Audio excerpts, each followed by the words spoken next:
कांग्रेस का मुख्यमंत्री कौन बनेगा? इनका तो मुख्यमंत्री चूर्ण की पर्ची में लिखना।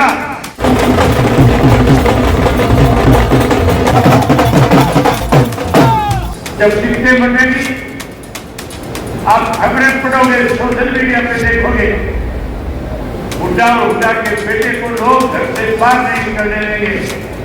अगर कहीं बाहर निकल नहीं जाएंगे तो जूतों की मालाएं पहना करके स्वागत करने का काम करेंगे। फ्री का माल नहीं, जनता का माल है। ये तो जाओ ऊपर है, तो हरियाणा का माल हरियाणा के लोगों में बट रहा है, ऊपर नहीं जाने देना। ये मिल जो कांग्रेस और बीजेपी, हम तो फिर भी जीता है। बसपा का इतना सारा हो गया हमने।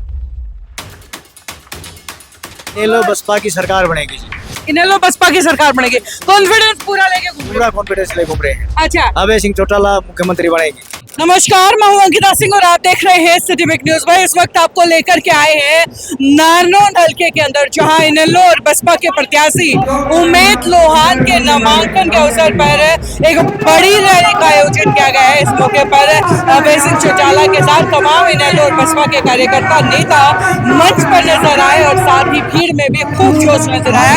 और जिस तरीके से देख सकते हैं कि रैली के अंदर न सिर्फ पुरुषों की बल्कि महिलाओं की उपस्थिति भी बराबरी तौर पर दर्ज की गई है। वैसे इस मौके पर चाहे उमेद लोहान की बात करें या फिर अभय सिंह चौटाला के मंच से उन्होंने जनता से खूब वायदे किए हैं, वो वायदे आपको सुनवाएंगे। लेकिन उससे पहले चलिए बात कर लेते हैं नारनौल से इनेलो व बसपा के प्रत्याशी उमेद लोहान से। उमेद जी, आज पूरा शोर शराबा जो है हल्के के अंदर मचा रखा है, भीड़ जो है आप देख सकते हैं जिस तरीके से इनके साथ यहाँ पर इकट्ठी हुई है। सर, आज पूरा रोड़ा रबड़ा अपने हल्के में मचा रखा है और मेरे ख्याल से धड़कनें तेज करती है विरोधियों की। धड़कन तो वैसे तेज हो रही है इनकी पहले से। हमने तो कोई तेज नहीं करी, हमने तो सिर्फ हमारा परिवार इकट्ठा कराया है। गामा में डांट के 30-35 गामा में गए हाँ। और सारे साथियों तक निकाह इकट्ठे हो लो। पूरे तो वोट भी अपने, ताकत भी अपना, एमएलए भी अपना बनाओ, राज भी अपना बनाओ। किंग मेकर का एक जिक्र होया कि भाई 20 सीट लेके जो है किंग मेकर बनने की स्थिति या आज कहीं ना कहीं इनेलो और बसपा लगा के बैठी है। किंग मेकर बनने का नहीं, किंग बनने का है। अच्छा, मेकर कोई नहीं, खुदे बनेंगे सीधे कुर्सी पे नजर। चलो, उसके साथ ही मैं देख भी पा रही थी कि आज इनेलो के साथ साथ बसपा के जितने आप लोगों के साथी थे वो साथ में मजबूती से खड़े हुए थे। कितना फायदा जो है बसपा का साथ आने से आपको हुआ है? बसपा का तो बहुत ज्यादा फायदा हुआ है।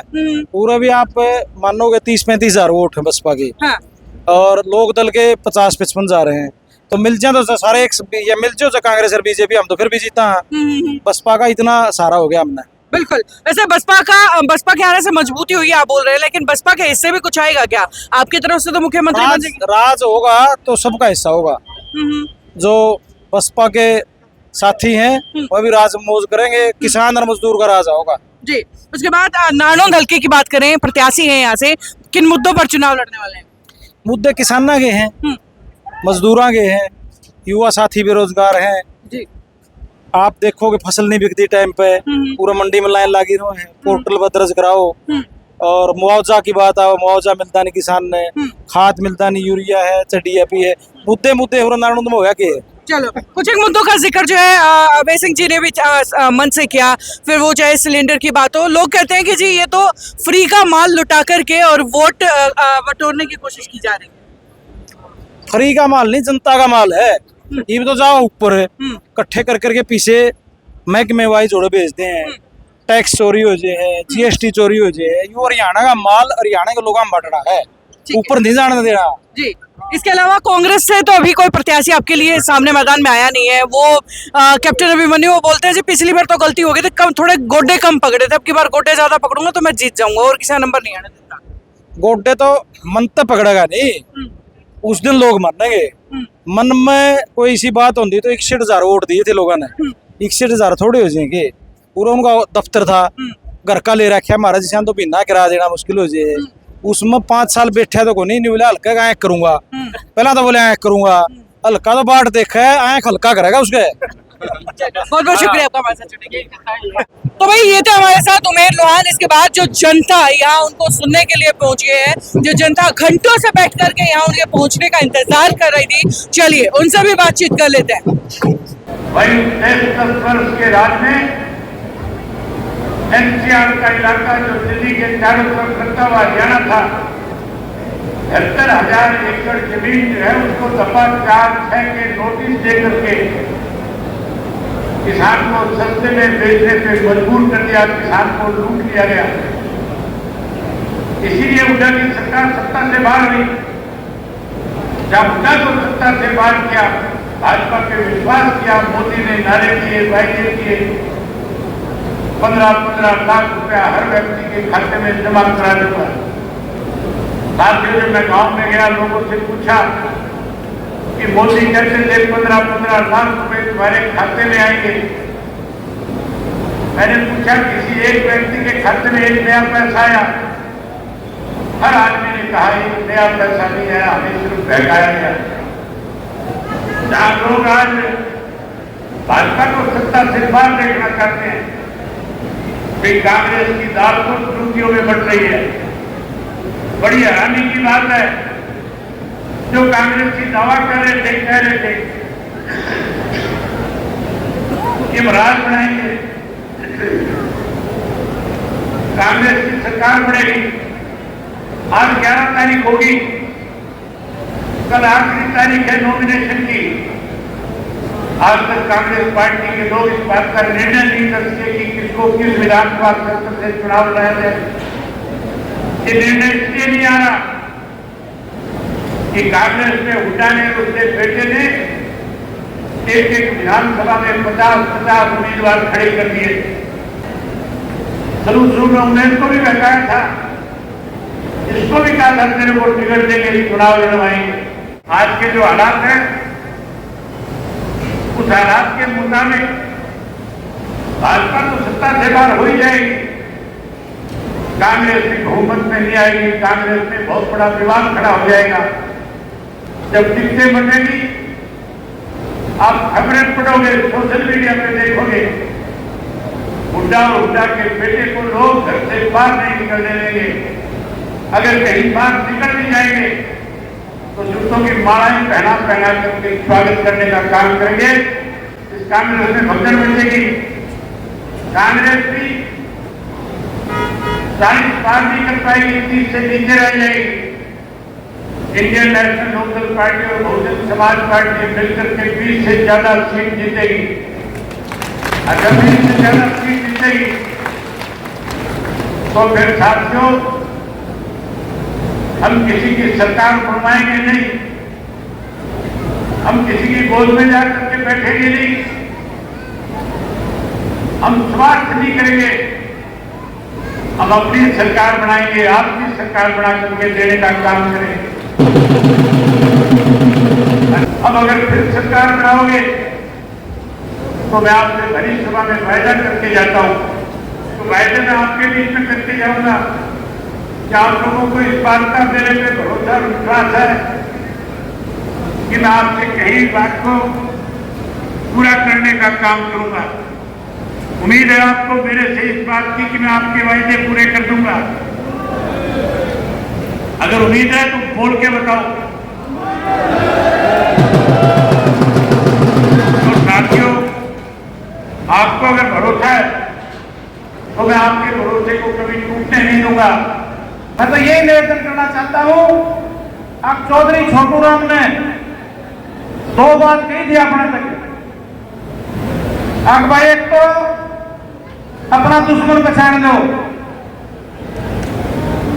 और एक बोलना सीख लो, एक अपना इतिहासी पहचान लो।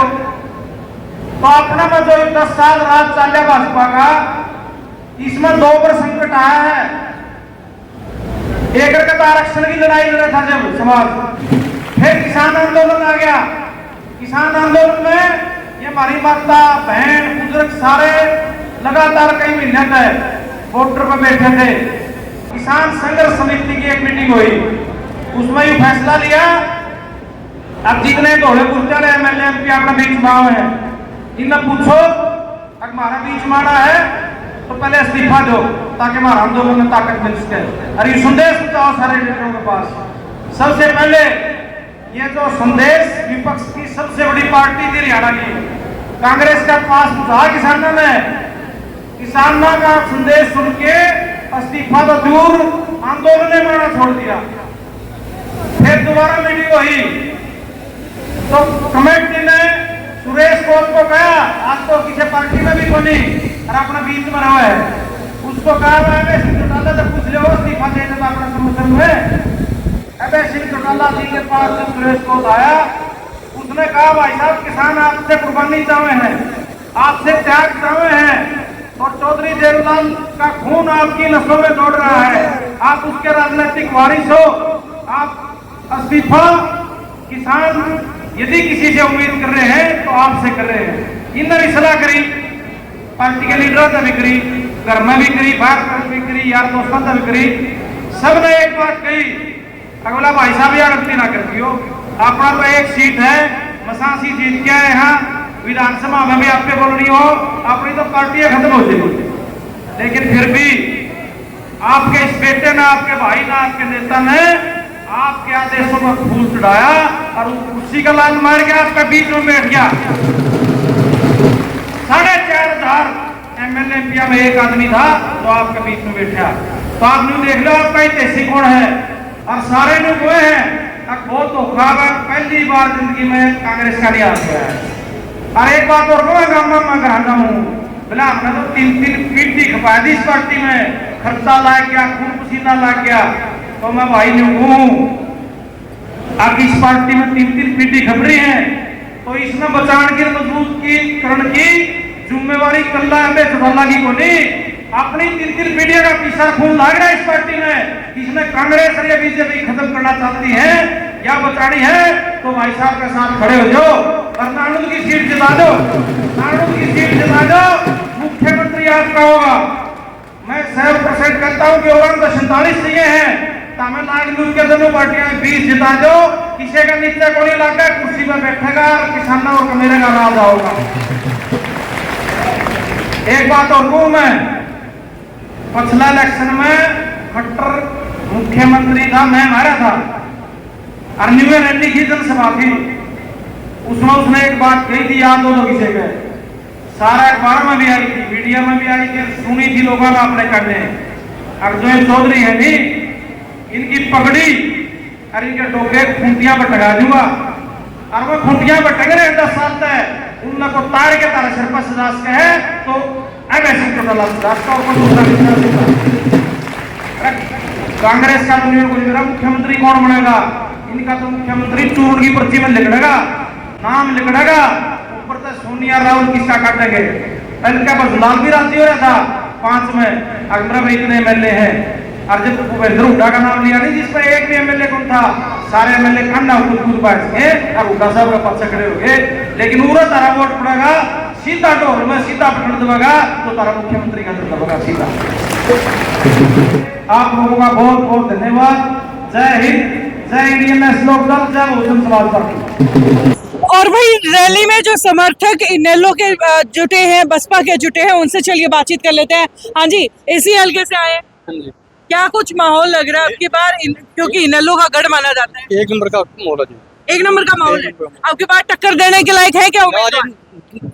फारिग हो जीत के हो, फारिग हो रहे जीत के, घना कॉन्फिडेंस हो गया यो। अच्छा हाँ, ज्यादा नहीं हो गया ना, नहीं है। अच्छा, बसपा का साथ मान का कितना फायदा मिलेगा? बहुत गुना फायदा, बहुत गुना फायदा होया है। हाँ जी, हाँ जी, बसपा का जो है ये झंडा भी गड़े के अंदर आपके है, क्या माहौल लग रहा है आपकी बार? इनेलो बसपा की सरकार बनेगी जी, इनेलो बसपा की सरकार बनेगी, कॉन्फिडेंस पूरा लेके घूम रहे पूरा हो? कॉन्फिडेंस ले घूम रहे हैं। अच्छा, अभय सिंह चौटाला मुख्यमंत्री बनेगी। अभय सिंह चौटाला को मुख्यमंत्री बनाना चाह रहे हो? चलिए, वैसे उमेद लोहान जी से कभी बात हुई कुछ हल्के को लेकर के, जिम्मेदारियां क्या कुछ बांटी गई हैं? जिम्मेदारियां जो हमने कार्ड पेश कर रखे हैं, हाँ, उस कार्ड के अंदर गरीबों को रोजगार दिया जाएगा, उनको नौकरी दी जाएगी, हाँ, और जो युवा भटक रहे हैं आज उनको 2100 रुपए भत्ता दिया जाए, 21,000 रुपए भत्ता, जी, और 7500 रुपए गिर जाएगी। जी, गठबंधन तो हो गया है इनेलो का और बसपा का, तो बसपा के जो लोग हैं वो कितने दिल से साथ लगने वाले हैं आपकी बार? क्या से एकदम से पूरे तय दिल से उनका साथ दे रहे हैं, पूरे दिल हाँ से? तय दिल से। और जो बसपा इनेलो गठबंधन जिंदाबाद, बसपा इनेलो गठबंधन जिंदाबाद। मान सम्मान जो मिलना चाहिए था इनेलो में मिल रहा है? हाँ मिल रहा है, पूरा मिल रहा है। बिल्कुल पूरा मिल रहा है। इनेलो के कार्यकर्ताओं में आप में कोई वो तो नहीं किया जा रहा हाँ, भेदभाव? बिल्कुल कोई भेदभाव नहीं है। चलिए, हाँ जी, कहाँ से आए हो ताऊ जी? हम तो यही नाम से हैं। नारायण हल्के से हो, क्या कुछ माहौल है आपके बार? इनेलो का कितना का माहौल है? माहौल बहुत बढ़िया सुथरा है। बढ़िया है। बढ़िया। उमेद लोहान एक नंबर से जीतेगा यहाँ से। अच्छा, हाँ। वैसे छवि कैसी है उमेद लोहान की? पिछले कई साल से नारनौंद में एक्टिव है। उमेद लोहान की छवि ठीक है। आंसी से इसलिए इलेक्शन लड़ा भी वहीं चाहिए, बरवाड़े से इसलिए लड़ा। अब यहाँ मौका मिला है, सारा लड़का तन मन से इसके साथ है। अच्छा, हाँ जी। बहुत बढ़िया है लोहान साहब का माहौल, छवि कैसी है लोहान साहब की? एक नंबर की। एक नंबर की है। हाँ जी। तो ये छवि का फायदा मिलेगा आपकी बार? मिलेगा जी, मिलेगा जी। अच्छा, हाँ मिलेगा। हाँ जी साहब, क्या कुछ माहौल है आपकी बार नारनौंद में? इनेलो कहाँ स्टैंड देख रहे हो आप इनेलो का? इनेलो अजी वही पुराना दौर आने वाला है। लोग चीख ली, भाजपा देख लिया, किसान अत्याचार करे, सरपंच करे, महिला करे, सत्ती बिरादरी पर अत्याचार करे, जी। लोग भाजपा से दुखी हैं। अच्छा। अब की बार विकल्प में कांग्रेस की आपसी कलाई इनको ले डूबेगी और उमेद सिंह लोहान का संघर्ष बोलता है। अब की बार निश्चित रूप से हरियाणा इतने साल से लगे हुए उमेद लोहान, अब की बार लगता है कि भाई जितने साल की मेहनत इन्होंने करी है उसका फायदा उनको कुछ मिलने वाला है। एक अपना बूढ़े देसी का बात कह रहे जिसने 12 साल में कुर्डी बढ़िया है। लोग इनका संघर्ष नहीं देखा है। अब की बार निश्चित रूप से अभय सिंह चौटाला की सच्चाई ईमानदारी देखा है, इन्हें लोग वोट करेंगे। और 8 तारीख को हरियाणा की सीएम की कुर्सी पर चौधरी अभय सिंह चौटाला बैठेंगे और फिर से वही किसान मेरे इस प्रदेश में राज होगा। क्या बात है। वैसे हल्के के अंदर उमेद लोहान की छवि की बात करें, छवि कैसी उमेद लोहान? बहुत बढ़िया छवि तो छवि चाहिए नहीं चाहिए, सारे युवा गल्ला है इसका। अच्छा, हाँ, तो आप लोगों के बीच में आते जाते बातचीत करते हैं कि नहीं? सारी अण बीचे में रहा है। अच्छा, सबसे ज्यादा भाई नारनौंद हल्के में यूं कहते हैं कि भाई जो नेता के रूप में जो अड़े पहुंचे वो हल्का में तावड़ा सब घूमे फिरे गुनी, तो उमेद लोहान तो है कोने में बीच में। बहुत ज्यादा रहा है, इसी तरह को रंदा है नहीं। अच्छा, और बड़े आंगल फिर छोटे आंगल युवा आंगल सब गल्ला रहा है। सबके लिए रहा बहुत मिलनसार आदमी है तो। जी। हाँ जी, अब की बार माहौल क्या लग रहा है नारनौंद? ठीक है जी, उम्मीदवार नेता है, किसान नेता है, युवा नेता भी है। एक संघर्षशील आदमी है, ये हल्के में रहता है सारी आदमी, अच्छा, सबके दुख सुख में रहा है, मिलनसार सबसे बढ़िया आदमी है। तो अब की बार टक्कर किसकी लग रही है? उमेद लोहान किसके कंपटीशन में मान रहा हूँ? कांग्रेस की रेस की रहेगी उम्मीदवार। कांग्रेस की इनकी रहने वाली है। अच्छा, वैसे बसपा का साथ आने में कितना फायदा हुआ है? हाँ जी, इसका फायदा तो है ही। हाँ जी साहब, बसपा का साथ में आने का फायदा कितना हुआ है? बहुत ज्यादा बेनिफिट फायदा हुआ है जी, बहुत ज्यादा। पहले इनेलो का थोड़ा इतना जनाधार नहीं था, मायावती से किसान का मेरे दोनों साथ में आ गए तो बहुत ज्यादा फायदा हुआ जी उस पर। मतलब किसान और मजदूर साथ में है तो उसका फायदा आपको हाँ जी, फायदा हुआ है। तो मैं आज की अपडेट यहीं तक, लगातार इसी तरीके से अपडेट्स का सिलसिला जारी रहेगा। देखते रहिए सिटी बिग न्यूज़। नमस्कार।